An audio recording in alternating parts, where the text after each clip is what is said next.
నమస్కారం సార్. నమస్తే సార్, అంతకుముందు తెలంగాణలో హెచ్ఎండిఏ అధికారిగా పనిచేసిన శివబాలకృష్ణ రీసెంట్గా ఏసీపీ దాడిలో పట్టుబడ్డాడు సార్. దగ్గర 400 కోట్ల సొమ్ముతో. అంటే రీసెంట్ టైంలో చూసుకుంటే తెలంగాణలో ఇంత భారీ మొత్తంలో ఎవరు కూడా ఏసీపీ దాడులు దొరికింది లేదు. సో ఇప్పుడు ఈయన దొరకడం జరిగింది. మరి ఏం జరిగింది, దీనిపైన మీ ఒపీనియన్ సార్? రేవంత్ రెడ్డి అధికారంలోకి వచ్చిన తర్వాత ఆయన ప్రధానమైన ఫోకస్ గత ప్రభుత్వంలో జరిగిన అవినీతి అనే దాని మీద చేస్తున్నాడు. ఈ అవినీతిలో 2 రకాలు ఉన్నాయి. ఒకటి political corruption, 2 bureaucratic corruption. Already ఆయన ఈ 2 రకాల కరప్షన్ మీద ఫోకస్ చేస్తున్నాడు. మనకు చూసాం కాళేశ్వరం దాంట్లో ప్రధానంగా రాజకీయ అవినీతి అనేది ప్రధానం.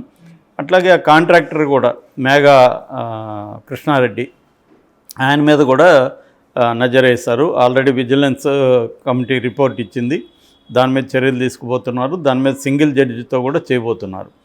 అట్లాగే మిగతా వాటిలో ముఖ్యంగా ల్యాండ్ స్కామ్స్ ఎక్కడెక్కడ జరిగాయి, అట్లాగే ప్రాజెక్ట్స్లో ఎక్కడెక్కడ స్కాములు జరిగాయి. రెండోది కరెంట్ లాంటి విద్యుత్ రంగం లాంటి వాటిలో ఎక్కడెక్కడ అవినీతి జరిగింది. అంటే సిస్టమేటిక్గా రేవంత్ రెడ్డి ఒక్కో దాన్ని బయటపెట్టి వాళ్ళ మీద చర్య తీసుకోవాలనేది రేవంత్ రెడ్డి ప్లాన్గా కనిపిస్తుంది.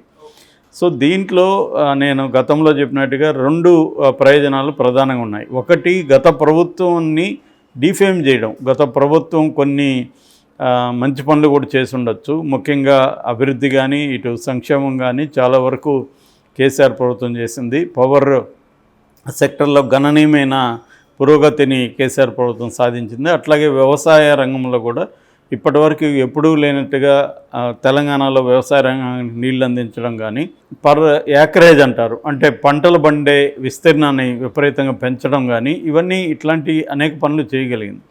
అట్లాగే రైతు బంధు కానీ, కళ్యాణ మస్తు ప్రోగ్రాం కానీ, దళిత బంధు కానీ, ఇట్లాంటి చాలా పథకాలని చేయగలిగింది. అట్లాగే ప్రతి ప్రభుత్వంలో ఉన్నట్టుగానే ప్రభుత్వ వ్యతిరేకత కూడా బలంగా ఉంది కొన్ని విషయాలు. ముఖ్యంగా కేసీఆర్ పని విధానం మీద బలమైన వ్యతిరేకత ఉంది.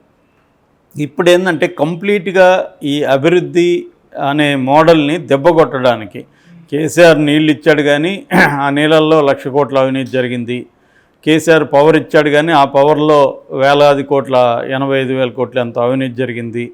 ఇక హైదరాబాద్ అభివృద్ధి అంటున్నారు మీరు, హైదరాబాద్ అభివృద్ధి అంతా కూడా అవినీతిమయం.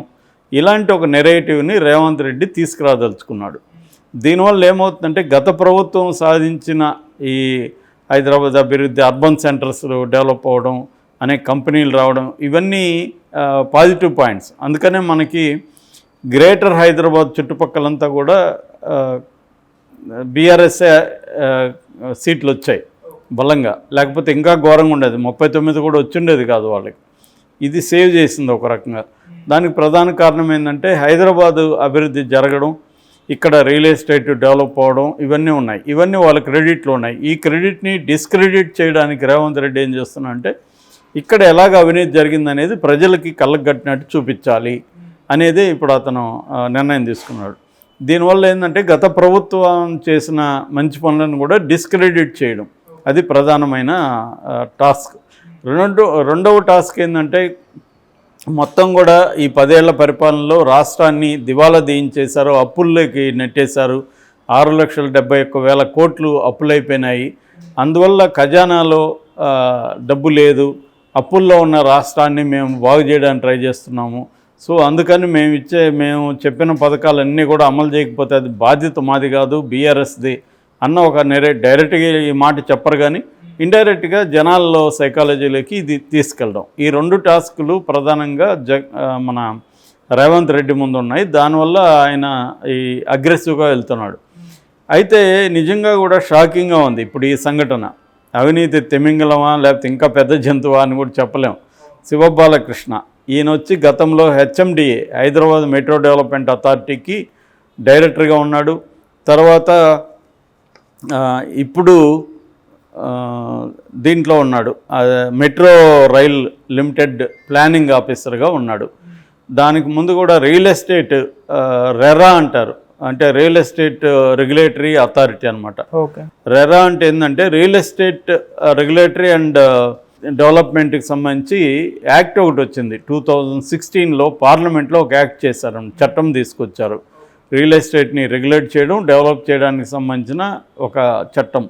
ఆ చట్ట ప్రకారం ఏంటంటే ప్రతి స్టేట్లో కూడా RERA real estate regulatory authority అనే రెరా అనే ఒక బోర్డుని ఏర్పాటు చేయడం. ఇదేంటంటే ఇర్రెగ్యులేటరీస్ని రెగ్యులరైజ్ చేసుకోవడానికి, ఆ సెక్టర్ అభివృద్ధి చేయడానికి, ఏమన్నా డిస్ప్యూట్స్ ఉంటే పరిష్కరించడానికి ఈ అథారిటీ ఎవరి స్టేట్లో పెట్టాలనేది పార్లమెంట్ చేసిన ఈ చట్టంలో ఉంది. దాని ప్రకారం అన్ని స్టేట్లో కూడా రెరాని పెట్టారు. దానికి కూడా ఈయన డైరెక్టర్గా పనిచేస్తాడు గతంలో. సో ఈ రెండు కూడా బలంగా రియల్ ఎస్టేట్ రంగంలో ఉండేవి. మనకు తెలుసు రియల్ ఎస్టేట్ రంగంలో ఎన్ని వేల కోట్ల టర్నోవరు, లక్షల కోట్ల టర్నోవర్ జరుగుతూ ఉంటుంది. సో ఈయన హెచ్ఎండి ఆఫీసర్ ఉన్నప్పుడు ఈయన మీద నిఘా పెట్టారు. ఫస్ట్ నిఘా పెట్టినప్పుడు ఈయన అడ్డంగా నిలువుగా అన్ని వైపులా దొరికిపోయాడు. సో వీళ్ళు వెళితే వాళ్ళ ఇండ్ల మీదకి వెళ్ళి 4-5 ఇళ్లల్లో, వాళ్ళ బంధువుల ఇళ్లలో ఏకాలంలో ఏసీబీ రైడ్స్ జరిపినప్పుడు షాకింగ్ విషయాలు బయటకు వచ్చాయన్నమాట. దాదాపు 400 కోట్ల ఆస్తిని ఈయన చేర్చినట్టుగా కనబడుతుంది. 100 కోట్లు ఇప్పటికి సీజ్ చేశారు. ఈయన దగ్గర 40 లక్షల క్యాష్ దొరికింది, 2 కేజీల బంగారు దొరికింది, 80 గడియారాలు, 32 లక్షలు విలువ చేసే 82 గడియారాలు దొరికాయి, 18 ఐఫోన్లు, 14 స్మార్ట్ ఫోన్లు, 10 ల్యాప్టాప్లు దొరికాయి, 100 ఎకరాలకు సంబంధించిన డాక్యుమెంట్స్ దొరికాయి, 4 బ్యాంకుల్లో లాకర్లు ఉన్నాయని చెప్తున్నారు. ఇంకా ఆ లాకర్లో ఏముందో బయటికి తీయలేదు. దానికి సంబంధించిన లీగల్ ఫ్రేమ్వర్క్ని వీళ్ళు ఇప్పుడు ఫాలో అవుతున్నారు. సో ఇప్పుడు అది కాకుండా 3 విల్లాలు ఉన్నాయి, 3 ఫ్లాట్స్ ఉన్నాయి, కల్వకుర్తిలో 26 ఎకరాలు ఉన్నాయి, జనగామలో 24 ఎకరాలు ఉన్నాయి, యాదాద్రిలో 23 ఎకరాలు ఉన్నాయి, కొడంగల్లో 17 ఎకరాలు ఉన్నాయి. ఇవన్నీ బయటకు వస్తున్నాయి అన్నమాట. ఆయన వాళ్ళ ఇంట్లో డబ్బులు ఇచ్చే యంత్రాలు కూడా పెట్టుకున్నాడంట ఆయన. అంటే అంత డబ్బులు ఆయన క్యాష్ ద్వారా, ఎక్కువగా కరప్షన్ అనేది క్యాష్ ద్వారా వెళ్తుంది. ఈ మధ్య ఆన్లైన్లో కూడా కొంతవరకు చేస్తున్నారు. రకరకాల బినామీల పేర్లు చెప్పి వాళ్ళని ఏదో ఉద్యోగాల్లో కన్సల్టెంట్లుగాను చూపించి వాళ్ళ అకౌంట్లోకి డబ్బులు వేయడం అనే ఒక పద్ధతి కూడా వెళ్తుంది. జీపీఏ నుంచి పేమెంట్స్ చేయడం, మళ్ళీ ఆ అకౌంట్లో నుంచి ఇంకొకరి దగ్గరికి ట్రాన్స్ఫర్, ఈ గందరగోళంగా నెట్వర్క్ని ఇచ్చేస్తున్నారు. ఓకే. అట్లాగే బినామీ ఆస్తులు కూడా ఈయన పేరుతో చాలా ఉన్నాయి. ముఖ్యంగా సత్యం, మూర్తి అనే 2 బినామీలని వీళ్ళు ఫైండ్ అవుట్ చేశారు. వాళ్ళిద్దరు కూడా పరారులో ఉన్నారని చెప్తున్నారు. వాళ్ళిద్దరి పేరుతో కూడా చాలా ఉన్నాయి. ఇంకా బినామీలు ఉండే అవకాశం ఉంది. దాదాపు ఇది 600-700 కోట్ల వర్త్కి వెళ్ళే అవకాశం ఉంది. అంటే ఒక్క హెచ్ఎండిఏ డైరెక్టర్ దగ్గరే ఇంత ఆస్తి ఉందంటే ఈయన ఎన్ని అక్రమ కట్టడాలకి, ఎన్ని అక్రమ ప్రాజెక్టులకి పర్మిషన్లు ఇచ్చున్నాడు అవన్నీ కూడా వెలుగు తీస్తున్నారు. ముఖ్యంగా ఒక హైదరాబాదులో ఒక పెద్ద కంపెనీకి ఈయన అక్రమంగా విల్లాలు నిర్మించుకోవడానికి పర్మిషన్లు ఇచ్చాడని చెప్తున్నారు. సో ఎందుకంటే విల్లా సెక్టర్ అనేది చాలా బలంగా ఇప్పుడు హైదరాబాద్ చుట్టుపక్కల వెళ్ళింది. ఒక విల్లా అనేది 2 కోట్ల నుంచి 20 కోట్లు 30 కోట్ల వరకు కూడా ఉంటుంది.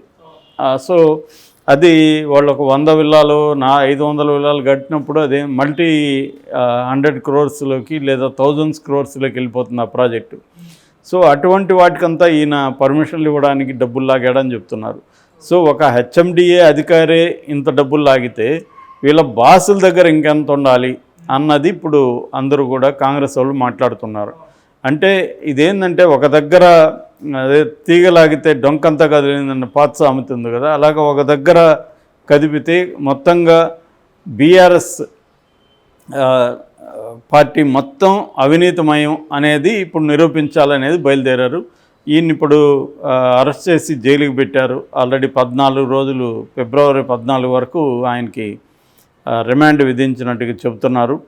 సో జనరల్గా మనకి ఇండియాలో కరప్షన్ అంటే ప్రభుత్వానికి సంబంధించిన కరప్షన్, ప్రైవేట్ కరప్షన్ కూడా ఉంటుంది. చాలామందికి తెలియని విషయం అంటే మన సినిమాలు కానీ ఇవన్నీ ఏం తీస్తారంటే గవర్నమెంట్ కరప్షనే తీస్తుంటారు. నిజానికి ప్రైవేట్ సెక్టర్లో కూడా విపరీతమైన కరప్షన్ ఉంటుంది.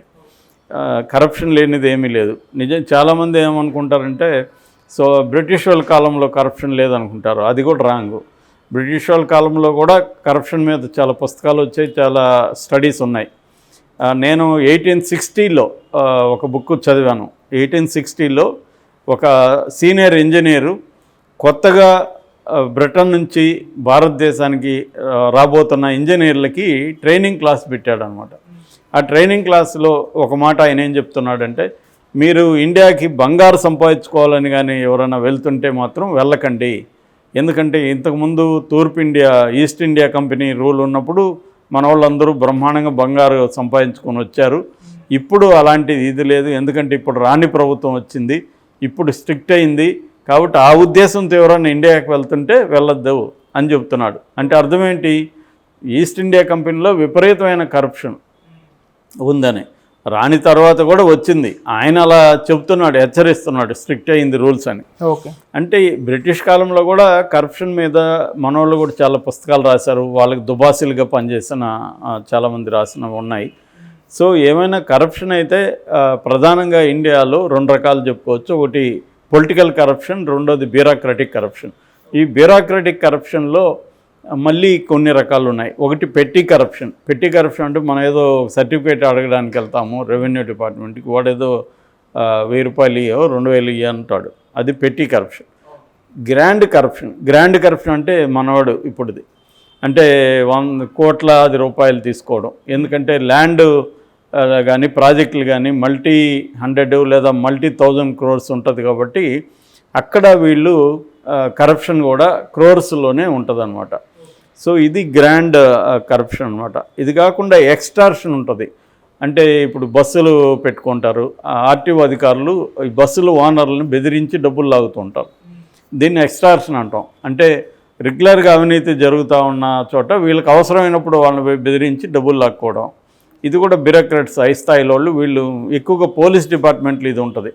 బార్లకి వీళ్ళందరికీ వీళ్ళు రేట్లు ఫిక్స్ చేస్తారు. ఈ బారోడ్ ఎంత కట్టాలి మంత్లీ అని, ఆ బారోడ్ అంత కట్టాలి, లేకపోతే దాని మీద సీజ్ చేయడం, దాని మీద అటాక్స్ చేయడం, ఇవన్నీ చేస్తుంటారు.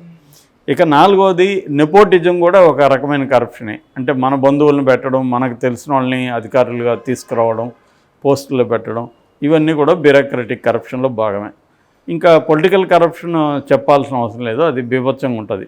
అది ఎందుకంటే ఓటర్లు కూడా కరప్ట్ అయిపోయారు కాబట్టి పొలిటికల్ కరప్షన్ కూడా మాట్లాడే పరిస్థితి లేదు.